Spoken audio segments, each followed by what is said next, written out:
people yell. I love it. Roll, people. Rock and roll. I've said it before. Why are you wasting your time with us? You need to be on the road. That is a really good question. You need to be rocking it on the road, dude. Seriously. This is a waste of your time. You know what? I have been wireless crap is stupid. Doing IoT Coffee Talk guitar lessons. So anyone out there who wants to learn, I actually can play. People don't believe, they probably think, here, all right, I'll show you. Watch this ridiculously fast stuff. Okay? All right.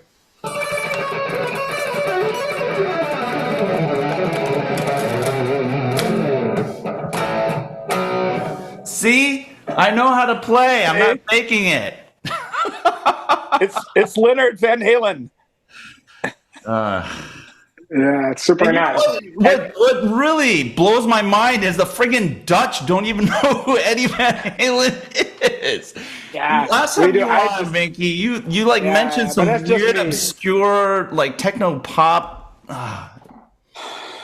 That's sad. You know, Eddie Van Halen is rolling in his grave right now, just going, I can't believe it. The Dutch don't know me. And I hung out at the what do you call it, the Bullfrog with Sammy Hagar for years and years and years, and you guys don't remember me. And he's Dutch. I do think a lot of other Dutch people know him, by the way. I actually now looked him up, so I'm in. You looked up. See, it's not supposed to work that way. You're supposed to know who he is. Yeah, that's not the definition of famous people, right? That you have to Google them. Oh, oh my. Yeah, exactly. Yeah, me and all my Dutch friends looked him up on Wikipedia to find out about him. Yeah. Well, you know, they just happen to be like one of the biggest acts ever for Warner Music. I mean, you know, they're legendary, right? They broke legendary, yeah, legendary. But hey, all right. How's it going? Well, I'm surprised, Rob, you're not in the field. You have like a bunch of photos that you're sharing on LinkedIn of you doing the whole IoT plumber thing. What gives, man? I'm back home. Oh, you are? I've been out. I'm back home, man. I've been out in the field. I've been on the road now for over a month. I drove back to Seattle at the end of last week. Yeah, I've been gone this whole time, mostly different parts of Texas, and had to spend some time in North Carolina, and just lots of meetings and crazy work stuff, you know. So yeah. What are you gonna do? Yes, and now that I'm back here in the Seattle area, I realize that spring has not arrived. Right. Summer did? No, neither. It's still cold and rainy and not good. Oh, really? Wow. Yeah. When I was in Texas, it was nice. Everything was great. Well, yeah, our trees, the deciduous trees in our neighborhood are acting wacky. There are no leaves on any of them. Really weird. And we're like almost in May. I know. It's just there's something definitely wrong. Yeah. So hey, what are you up to, Wienke? Yeah, just the usual, just pushing, helping customers with the LoRaWAN, and pretty kind of, really good traction. We're going to have our Things Conference Santa Clara event on 18th of May in Santa Clara Convention Center. So that's cool. Yeah. Alistair's going to be there, Olivier Bloch from Microsoft. So excited for that. Yeah. And just doing, kind of sharing a lot of stories of kind of the customers. And it's a really steady growth. Everything's growing a bit like 60% year on year. And it's I think it's an interesting time in the IoT market, is that I think you have kind of this kind of ongoing crisis creates this division between POCs that were not so kind of working well. People just killed them. And that they left, I think, a lot of investment for the ones that actually were successful So actually, yeah, we see. I don't know what you see as well, Rob, with your kind of road shows, and is that the kind of the OPEX saving angle that IoT brings is it's very, very, very interesting for customers. I just don't see the traction there because that's what people are looking for, right? They're looking to kind of optimize the bottom line, and the IoT solutions that work just do that. Yeah. Right. Yeah. Right. Yeah. Yeah. No more horizontal. People just want super specific vertical solutions, and it's all about money. And you need to be talking about the money right away. Yeah. Yeah. Don't just talk about optimized or whatever efficiency or blah blah blah. They want to show me the money right away. Yeah. Which when times are more difficult, that's kind of where the stress comes. When things are abundant and great and money's everywhere and everybody's just having a big party, then it's like, yeah, let's go do that. When it's tough, it's, you have to get really serious about it. I did find it interesting, and we probably already talked about this because I think I broadcasted. One of the things I did when I was in Texas, I was at an event. It was an oil and gas event though, but it was about, net zero and all that kind of stuff. And you had a lot of the sustainability leaders from all the biggest oil companies there. And, I think for them, lots of policy discussions. How do we do this? I think it was eye opener when I got on stage and was the only technical person at the whole conference and said, let me show you how to do this thing that you're talking about. And it was like all these people had never heard this. And I'm like, these are executives from Exxon, Shell, Chevron, Conoco, all the biggest companies in the world. And I was surprised to hear that they didn't exactly know how to do the thing they want to do. And so sometimes we stumble upon a use case where IoT is actually the perfect thing for it, It's measuring things remotely in real time. That's what it is, and that's what they need in order to achieve their goals. And so, the simpler and more binary valve open closed, or open closed, especially what we see, for instance, in kind of petrochemical, where actually sending out somebody in the field where the kind of like when you go within the fence, you need kind of 100 certifications and courses and insurances for that person just to actually step one foot in that area. Kind of a long range kind of IoT sensor is just it's just unbelievable how much kind of no, you're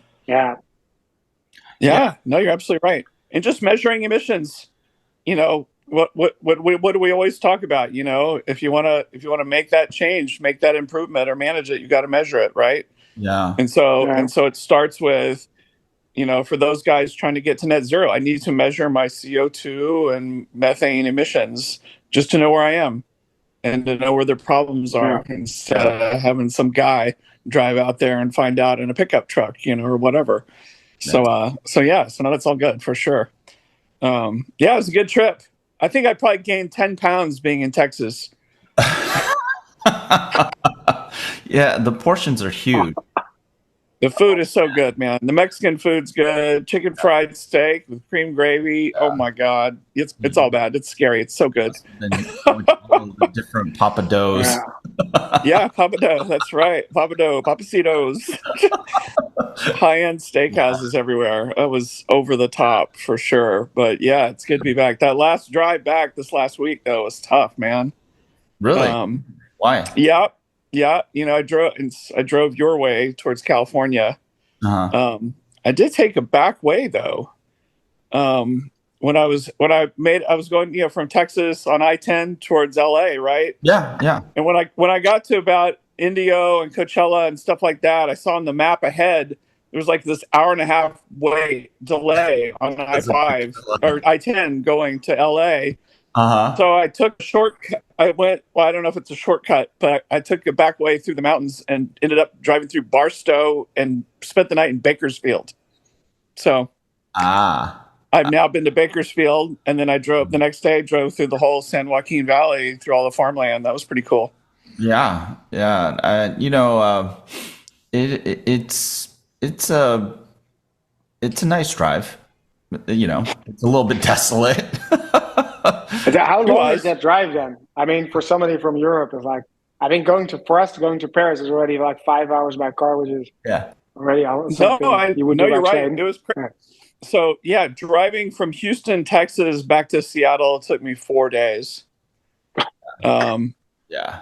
and I really pushed the envelope. I got an early start, really, really early, like on a Sunday morning in Houston, and Yeah. drove all the way. Normally, a long drive would be Houston to maybe Van Horn, Texas, where Blue Origin launches their rockets from. That would have been a long drive. An even longer drive would have been all the way to El Paso. Yeah. Even longer would be I made it here. Not that anybody knows this. I made it all the way to Lordsburg, New Mexico on the first day. And Lordsburg is almost to the border of Arizona. Uh-huh. Because one of those weird things is once you've made it to El Paso, Texas, you're already halfway across New Mexico because the way it juts out across and the states above it. And Uh-huh. so you're already halfway to Arizona when you're there. And it's crazy. From the far border of Texas to El Paso is longer than from El Paso to Los Angeles. Yeah. So it's crazy. Yeah. So to your And point, all of this in a Tesla, or not? no way. Way. No way. There's no way. I would have killed myself having to stop every few hours and charge. And, Is it possible actually to go from Houston to Seattle on the supercharger network in the US? I think it is, but only because you can follow two really major highways. Because Okay. I-10 going east and west is a major highway, and then the 5, going from where Leonard lives all the way up to the very top is a major. And so you probably could, but it would have taken me probably twice or 3 times as long to do it if I was having to charge all the time. So yeah, that'd be difficult. And I guess therein is the problem. There's a big group or big part of the population that needs to get past that, I guess, of I can't take a long drive, even though I hear people do it, and go have a sandwich or something. Yeah, we live in a big and small world. Right? Yeah. And Yeah. those road trips are great because you learn so much. I find myself counting cell towers for some reason. It's like a real odd habit of mine when I go on road trip. Oh, hey, look at that cell tower. Oh, I think That's what wireless industry people do. They count cell towers. That's great, Leonard. Yeah. Well, one of the things that I've noticed in many of the conferences that I'm going to, I mean, more recently, the National Association of Broadcasting is, there's a lot of blending of wireless technologies for backhaul, right? So on the access side, you might have something like LoRa, and then it's going through a gateway, or it's incorporated into a CP or whatever, a 5G or some other kind of backhaul access. But one of the things I was surprised about was how often Starlink came up in the conversation, used as backhaul. And so I think one of the things that we can expect going forward is a lot more, let's call it an expanded mindset about how we can deploy solutions and the role of different types of technologies and protocols in infrastructure deployments, right? That support, let's say, agriculture and my sense is that a lot of the stuff is still pretty nascent. Do you know what I'm saying? It seems like it would be obvious, but people haven't. And I think it's been in the back of people's minds. And I think you guys are doing some stuff at Things Industries, right? Along those lines, right? Satellite is. Correct me if I'm wrong. No, I think the kind of how I see it is that we have this big kind of vision, or in the IoT or connectivity industry, of ubiquitous connectivity, which is like a very fancy term and hype term, and how we're going to get there is going to be very messy. from the start. So it's going to be spots, and it's going to be, and satellite. It's just very clear.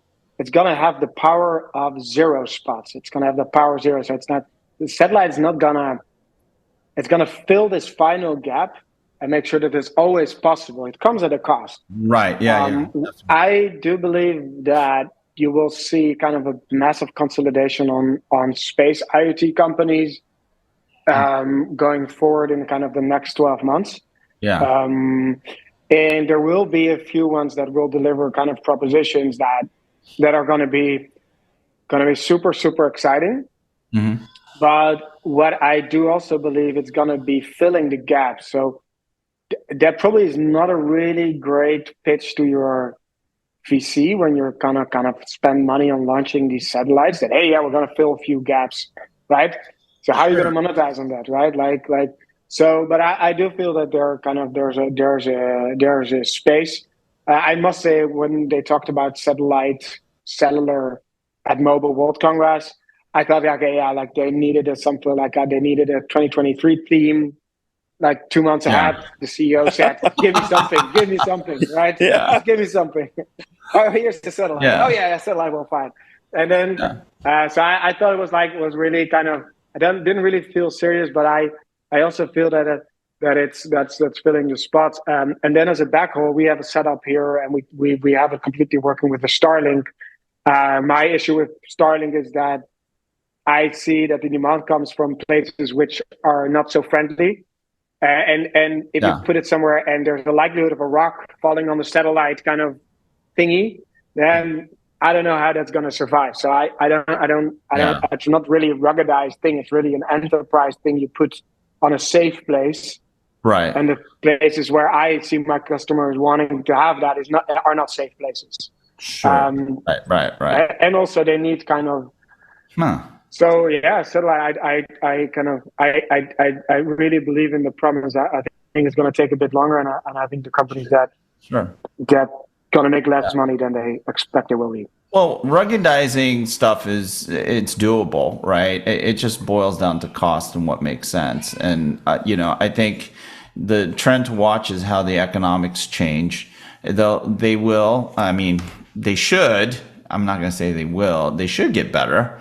There's no doubt that Starlink, that organization is looking for new revenue opportunities and different types of applications, as long as they can support them, a variety of stuff, including all the broadband stuff, the stuff that they're doing to support broadcasting, and maybe even doing some of the IoT stuff. And that's all good for them. But I think if we were to look at things from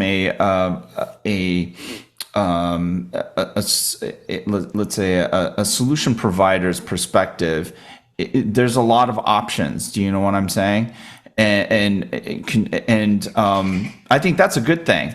I think it's a good thing. It's just that in terms of how people think about what is possible hasn't it hasn't formed quite yet. It's more of a subconscious thing. It's like, yeah, I kind of know about this stuff, but they haven't put a lot of energy into exploring those possibilities. But I am hearing more and more cases where people are talking about like heterogeneous network technologies coming together to support new types of deployments, or deployments that we wish we could do. That are now possible. It's just that like you guys are screwing around with the Starlink. You're discovering what works, what doesn't, all the issues. Everything that you just raised, I think, are great problems to solve, and advancing advancing what can be actually deployed in addressing customers' challenges, right? So I don't know, man. I think it's. So what Rob also said, it's about it's about the anecdotes and the narrative of kind of what it can do, and what I've learned is kind of nobody really cares about if you talk about your company or your value proposition. We've all built these kind of ad blockers in our brain just to turn off when somebody starts to self promote. Yeah. But what I've learned is that kind of what always pays attention if you are solving a problem for somebody's competitor, then people pay attention, right? So we've seen a kind of a partner of ours is also in the oil and gas, and Rob, maybe you've seen them at the conferences, TWTG, and they're kind of building their first successors with like tier one oil companies, and then all of a sudden, like they all run in because like if this one does it, we should have it as well. But it's surprising what you're saying, Rob. That's still kind of putting that on the kind of on the table and the how that we still need to do the evangelism. Yeah. I was really surprised because I thought everybody knew how by now. I usually just talk about the use cases normally, and so I am surprised when I find a bunch of high level. Maybe it's because they're high level. Maybe that's why they don't know. They know policy very well, but they don't necessarily, you know. And you assume a lot of giant companies. You figure they've got it. Their act together. They've got all the money in the world. No. And so it is surprising when you see that for sure. No doubt about it. No, and I also feel that I think it's our job and our responsibility also to be a bit of kind of compliant, not only on the kind of the business and solution, but also on the process.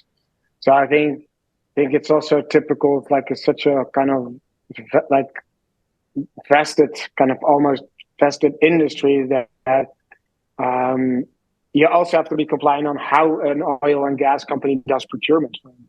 It is kind of it's completely it's something that we underestimated, but it requires kind of adoption. It's not a massive process change, but you have to understand how things are going, and you have to design and plan for it. But we got many kind of petrochemical industry customers out there, and it's step by step. But I mean, it's just like just getting started. They have so many regulatory things that they have to follow. There's so many regulations by the government. Absolutely. And today, most of that is done by people walking around, taking readings.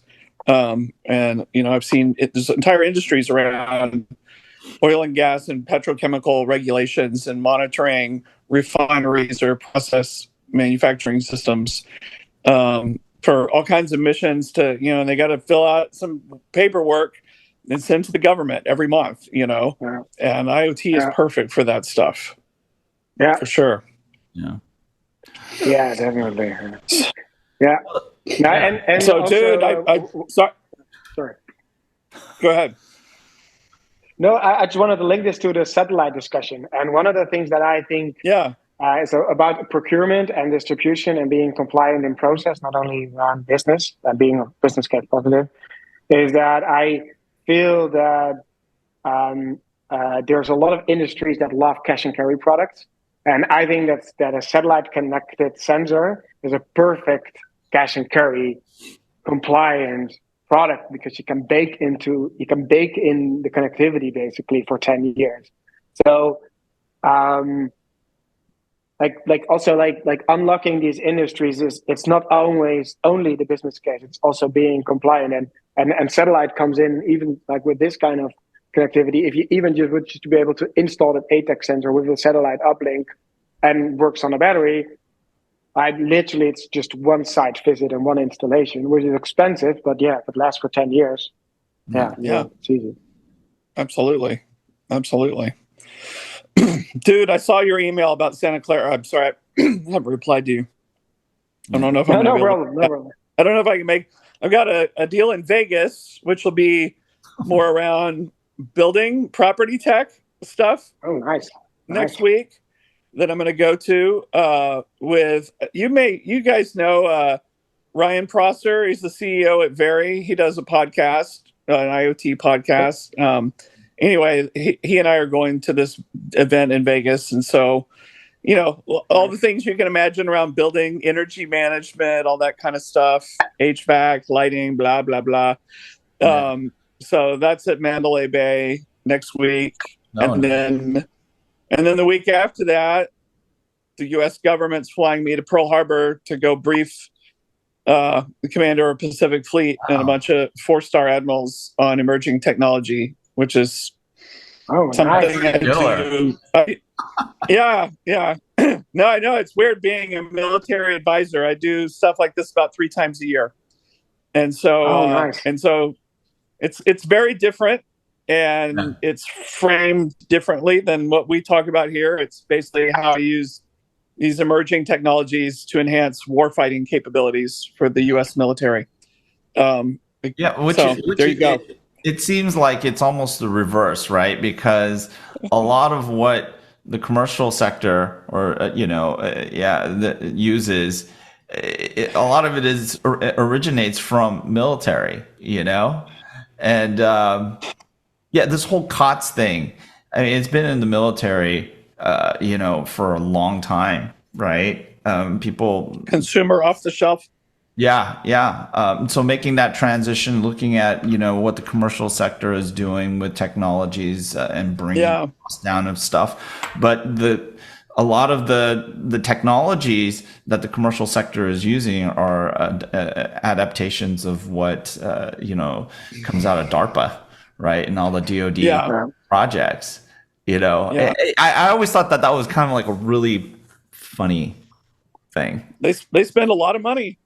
Obviously. And then people trash the military for being like old school and not innovative. It's like, wait a minute, these guys fund all the crazy stuff. That are the foundations of all the cool things that the quote unquote tech companies do. Yeah, military and NASA. A lot of the innovations come out of there because they spend a lot of money and they feel stress.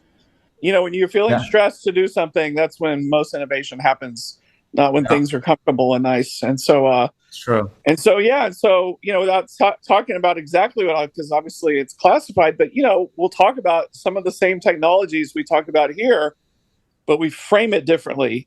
How would you use some of these technologies in a warfighting scenario against an adversary? And also, just as important, how might an adversary use that same technology, or how might they thwart your use of the technology?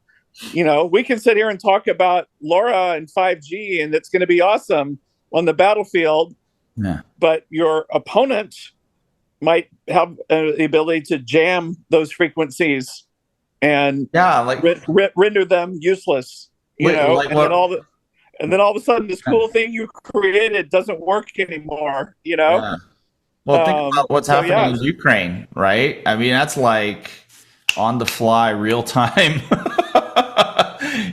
scrappy innovation that's happening, on both sides. I think early on, Russia was using jammers to jam and disable drones, the Ukrainian drones, right? And which were pretty successful early on in the conflict. And so they had to figure out ways to adapt the drones to I don't know what the solution was, but it's frequency hopping. It's different frequencies. If you're jamming this frequency, you need to go to a different one. This is just right out of Star Trek.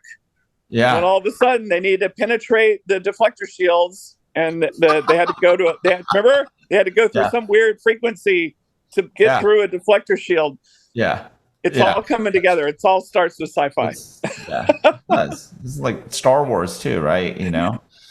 Tractor beams. You just have to wait for tractor beams and holodecks. Absolutely. Have you been watching Picard? The season 3 of Picard? No, I haven't watched it. It's good. It's good. Yeah. It's Star Trek guy? Sure. Yeah.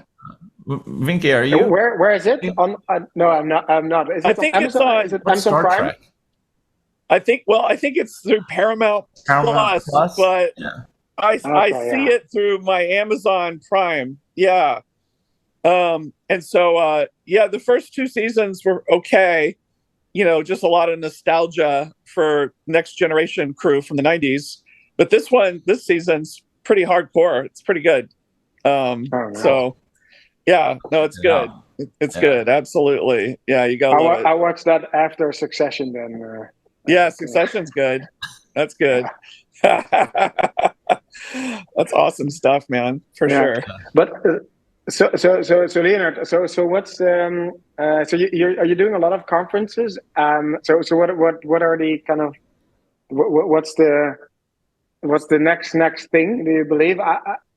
Are we kind of, is everybody taking a bit of a backseat on connectivity, 5G, or kind of like I see some private 5G? What's the next thing? Yeah, I wrote some stuff about that in my MWC 2023 I saw that, summary, and Rob and I and a bunch of others, we had a couple of sessions like recaps, and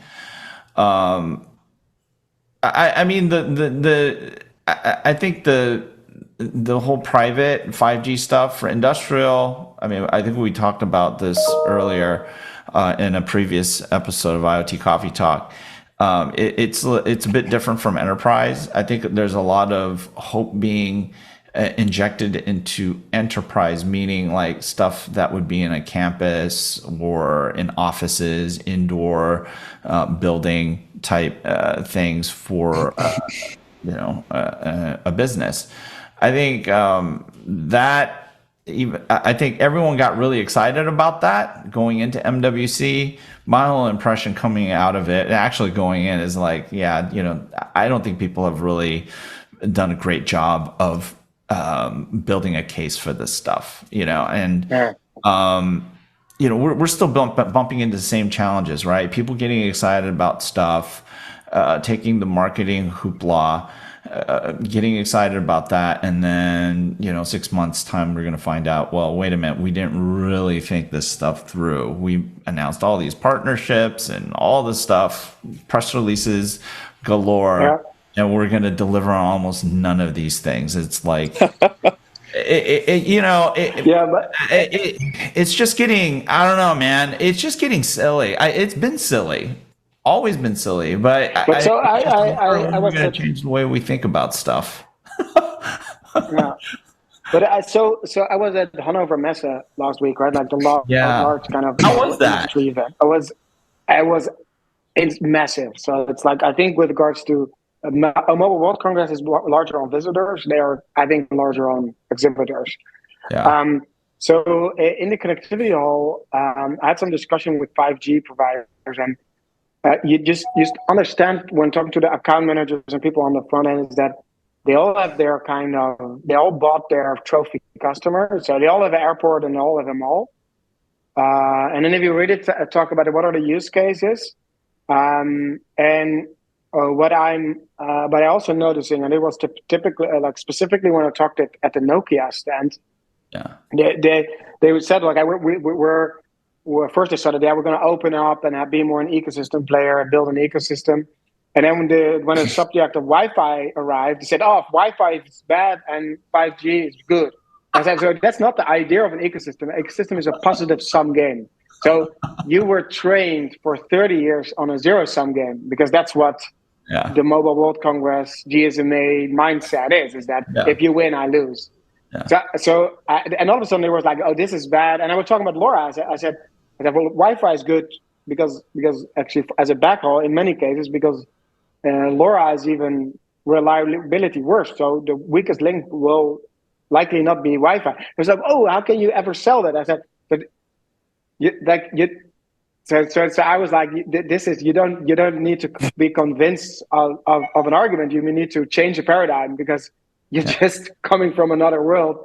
If you're entering this ecosystem with this GSMA mindset, you're never going to succeed, how good your product is. But that's exactly why I mentioned the whole heterogeneous protocol technology thing, right? Especially amongst SIs and people who are on the hook for making things, delivering things, right, that rise above all of the techno religion.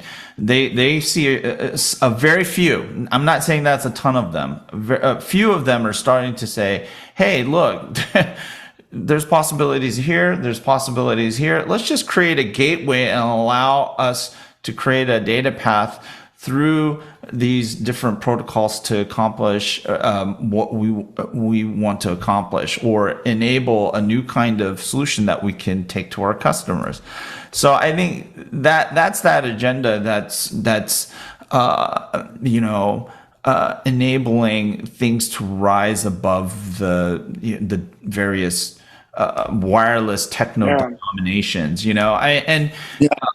And I like going back to what I was saying before. I think that's a good thing, but it's nascent. We subliminally know it in the bubbles. It's just that we won't recognize it for exactly the reasons why you just mentioned, right? And you know what? Have to be faithful to our religion. Yeah, and well, you know what the ironic thing is that they actually said with Nokia, the reason they changed their logo is they made the letters open.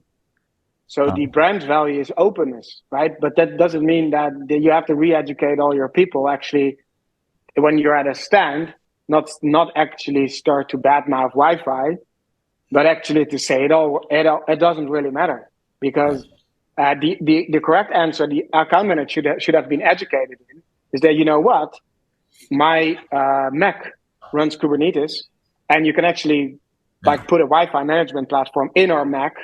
Yeah. Because actually we have the most compute in our core, and it's a very efficient kind of IT infrastructure.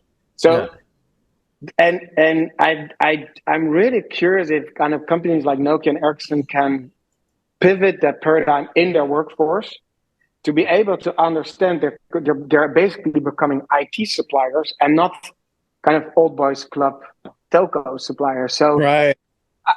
I'm really curious if they can make that move. And of course, Ericsson bought Cradlepoint, so they should have some of that.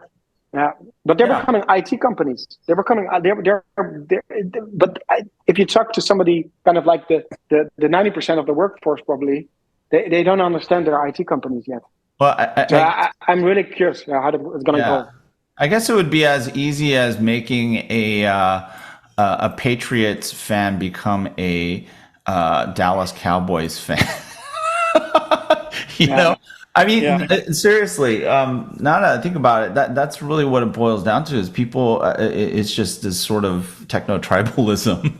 This GSMA Kool-Aid just really everywhere. Yeah. Because and that I always thinking, contrarian. I always sound like a contrarian, but I'm always on the side of familiarity and things that everyone already knows and comfortable with. Oftentimes will win. And so I know this is old news, but for the last 2 decades, every company on the planet has been putting Wi-Fi access points all over their buildings. And that's what people use indoors. They use it at the office. They use it at the coffee shop. They use it everywhere. Yeah. And it's crazy backwards compatible. That's just one thing. It is. And probably they had to fight for this hard, and they had to fend off so many. But the backwards compatibility of Wi-Fi is insane. It's insane. It's insane. And so the idea, this whole push to rip out Wi-Fi and put in private 5G, that's like climbing Mount Everest. It's so hard. It's just, you do it, you'll probably pay the customer to do it just so you can have a press release to say somebody did it finally. Well, there was a press release.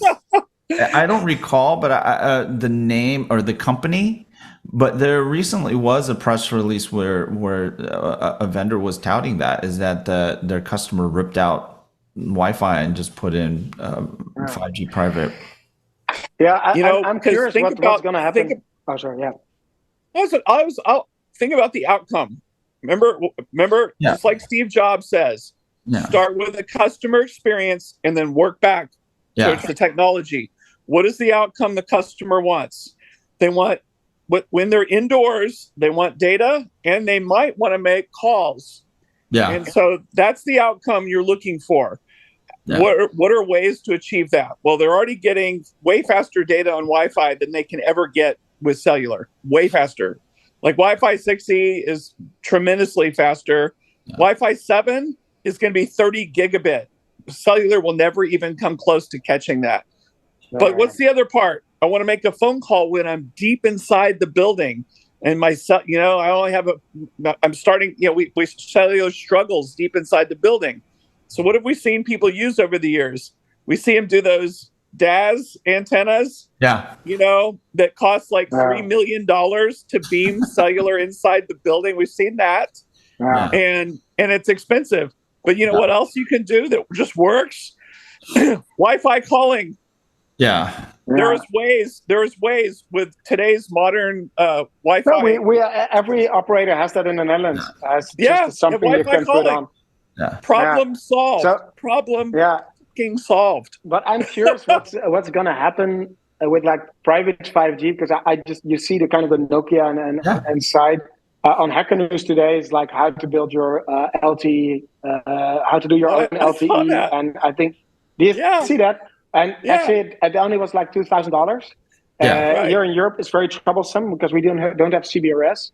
You just in the US, you connect it to the SAS, like the central registry, and also kind of it's an API that kind of the military wants you to shut down your network. They can literally press a button, and then it will the system will turn off the network, and it works on your iPhone, and I think it even works with some eSIMs.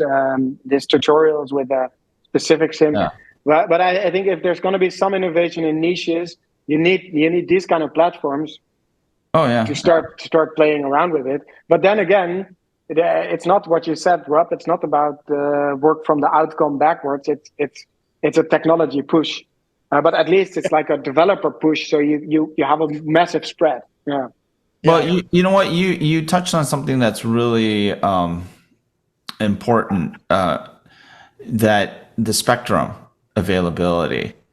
And so I did talk to a few vendors at MWC, and I brought that up, and they go, so the market is not going to be as big as everyone thinks, because they, in the US we have CBRS, which is shared spectrum. It's not unlicensed. And I talked to the guys at Verizon at the NAB show. They're doing some interesting stuff with private LTE, cellular, but even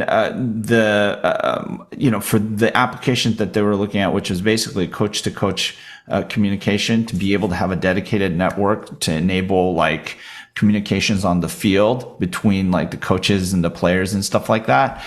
That required the NFL to do a lot of negotiating. In other words, hiring a bunch of lawyers to work with regulators to petition to use CBRS spectrum for this for this particular application, and so when you think about it, that whole process of actually negotiating access to and use of spectrum is a large cost actually that goes into in deploying these private networks. And this will be problematic because as you look at more of these differentiated type connectivity that cellular is more, let's say, arguably more geared toward.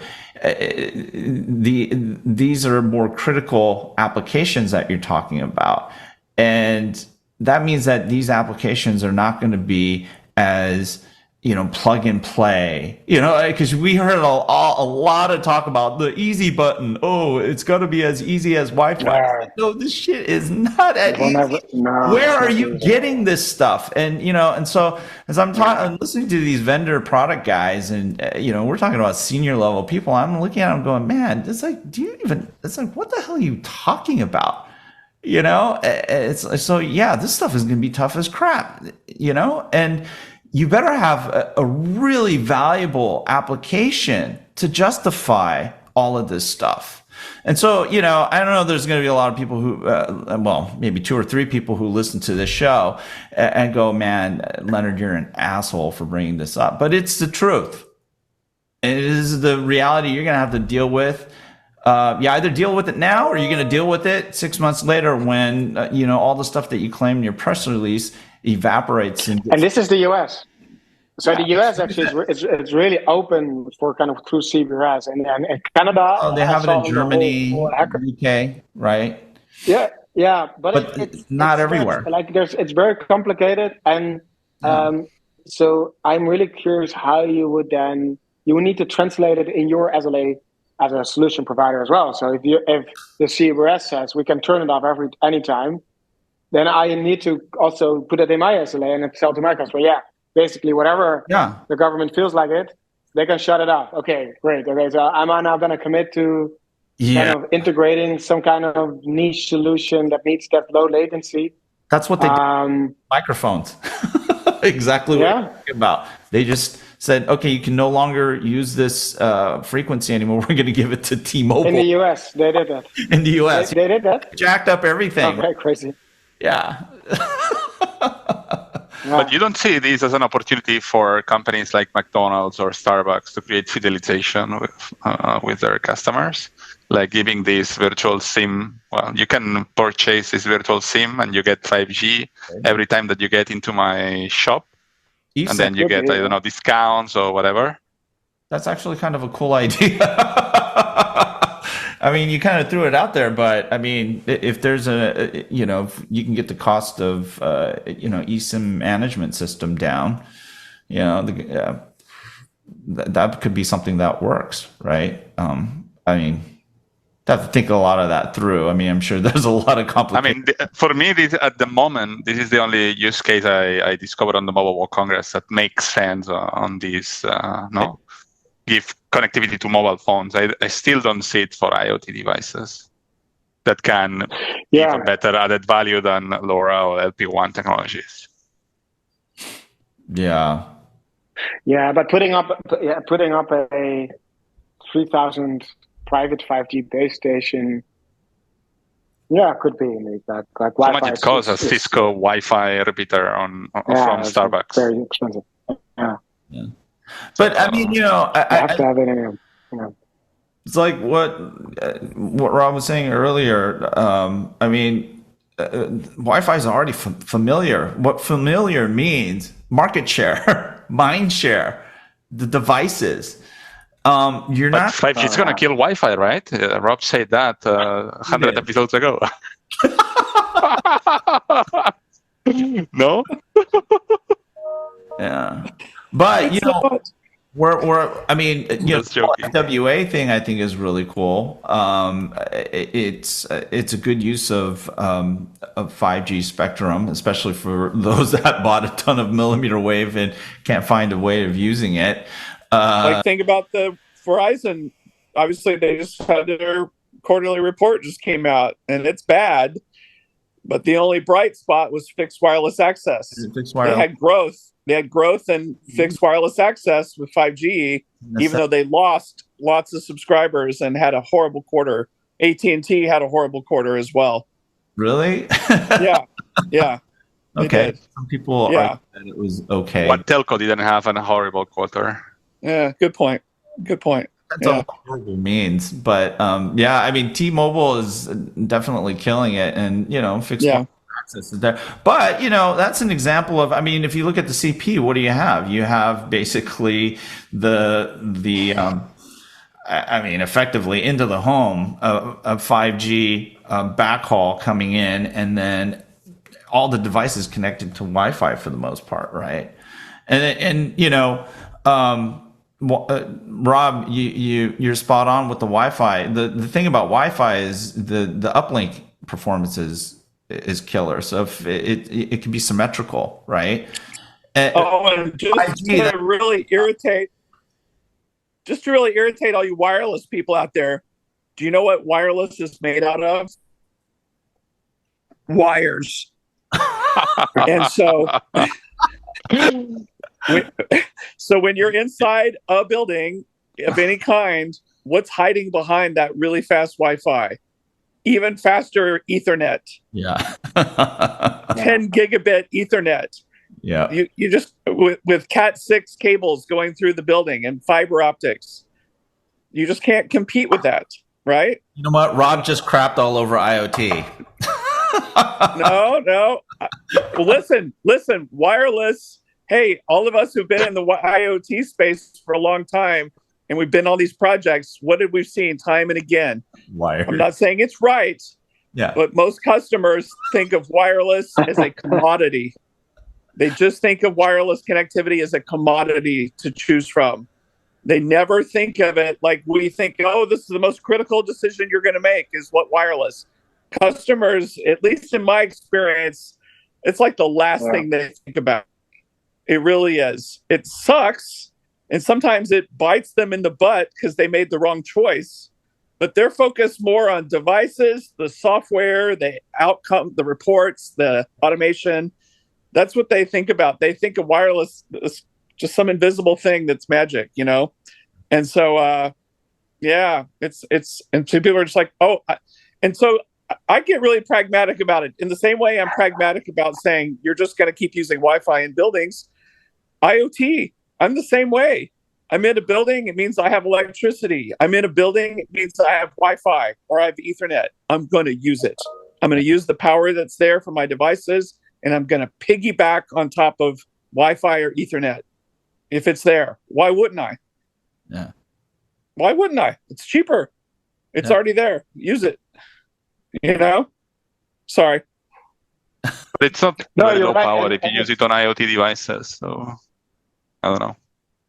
Yeah, but what we see is we have a developer device, which is it's called the ThinkSport Indoor Gateway. It's not our device; it's a partner, but we promote it because we wanted to have a kind of easy to install Wi-Fi development gateway, and we explicitly say don't use it for production. Right? It's great during Corona. It was awesome. It was $70.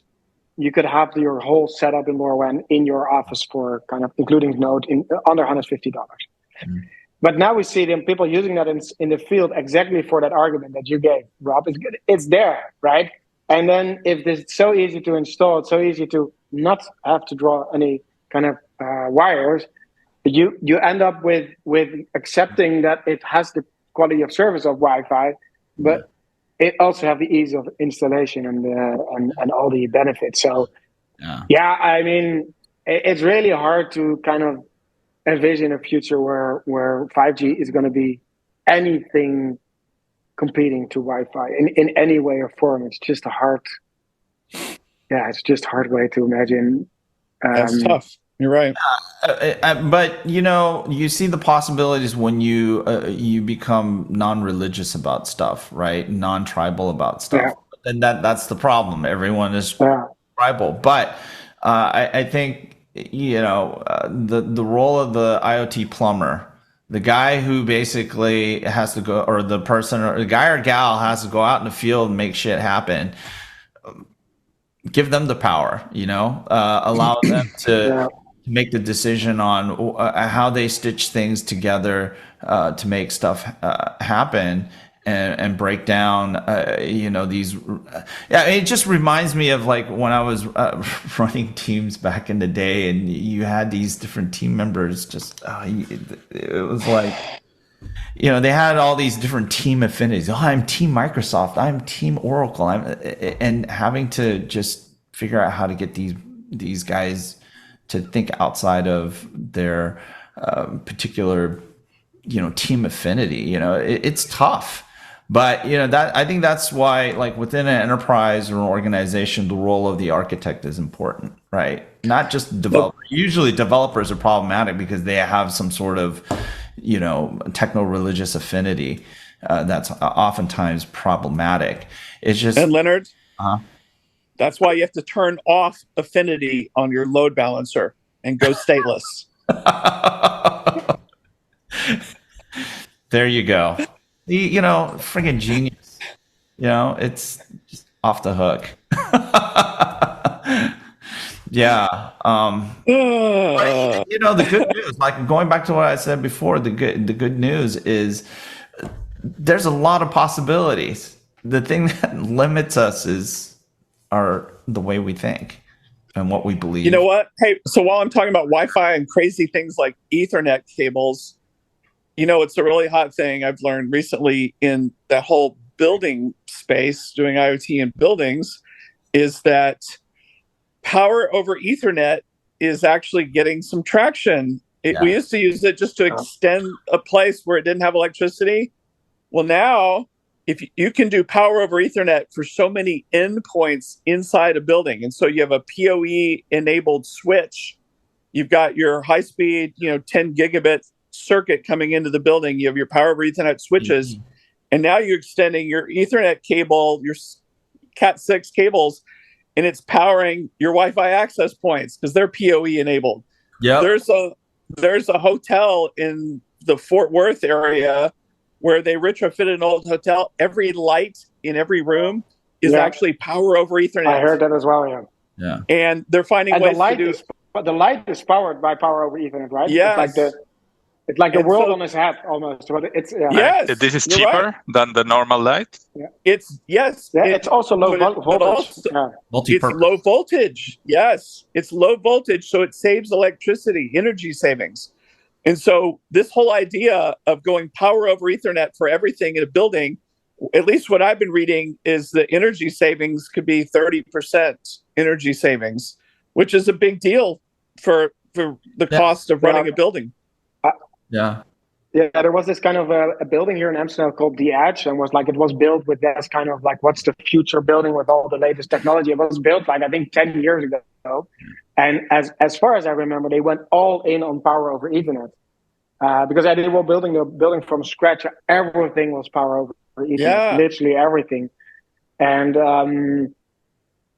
so it gets like full control, full data, and full power, and a ton of stuff in your kind of like, like almost everything in the office can run on 12 volts, for instance. So and so it's all DC direct current power instead of AC power. It's very cool. It's very cool stuff. So definitely something to look at. And you know what you're bringing up, Rob, is similar to what it's sort of that trade-off that folks face with FWA, right? Because everyone said, "Oh, it's going to replace fiber." And it's like, well, no, you still need fiber, but long term, the operating expenses, especially in terms of energy for wireless, is higher than fiber. Fiber is cheap once you get it in the ground, right? And you have it routed into whatever, a home or a building or whatever. It's much cheaper. Radio is expensive to run. I mean, the energy consumption is very high, comparatively speaking. And so in the long term, it kind of balances out. But, if you can get wired built in, and that's your first option. It should always be your number one. Like, wired, it should always be your first option. Yeah. The only thing is that if you look at buildings, if we look at 30 years ahead, like in 2053, 80% of the buildings that are standing at that moment are already built right now.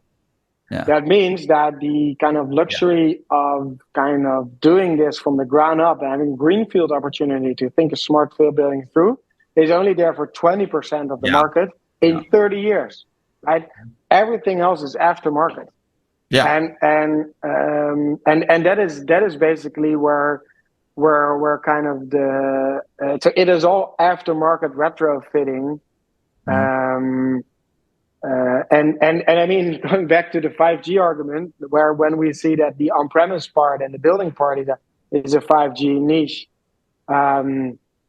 there could be an opportunity there as well, maybe. But it's basically where we see the majority of our market, basically, to people.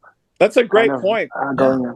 Yeah. So we're living in an aftermarket car stereo environment. Yeah. Brown. Yeah.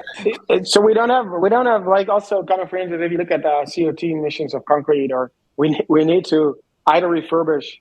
Here in the Netherlands already, it's like really hard to build buildings because of the emission kind of regulations, and it's literally kind of like there are regional decisions. Are we gonna close a farm with 1,000 cows, or are we going to build an apartment complex? But we can do both, right? So save the cows, save the cows, save the farmers. Yeah. I'll inform you on the extraordinary amount of cows we have in the Netherlands. You'll be completely mind blown how many cows are way too small country. In that, I mean, the Dutch. Let's not get political on this. Insanely. I read the news.